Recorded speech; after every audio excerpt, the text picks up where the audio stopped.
Video number 34, writing equations of perpendicular lines. The things you're going to need to know are in videos 20, 35, and 33. Let's take a look. Perpendicular lines are lines that intersect at a right angle, which means their slopes are going to have opposite reciprocals. What do we mean by that? Well, y1 and y2 are perpendicular because the slope is 3/4. This slope is negative 4/3. So you have opposite, positive, negative, and you have reciprocal 3/4, 4/3.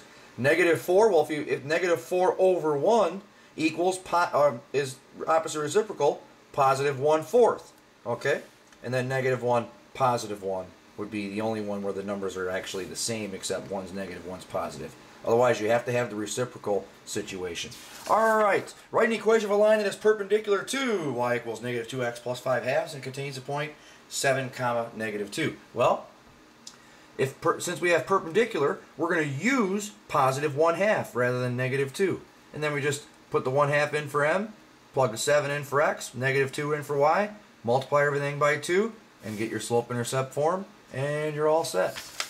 Here's one where they ask us to write the equation of a line perpendicular to this. This is in what? Standard form. So we're going to change the standard form to slope-intercept. Move the x over, divide by 4. It says the slope is what? Negative 1/4. So the slope of this line is negative 1/4. We want perpendicular, therefore we're going to use the reciprocal positive 4. We plug in 10, we plug in negative 3, and then we get the slope-intercept form.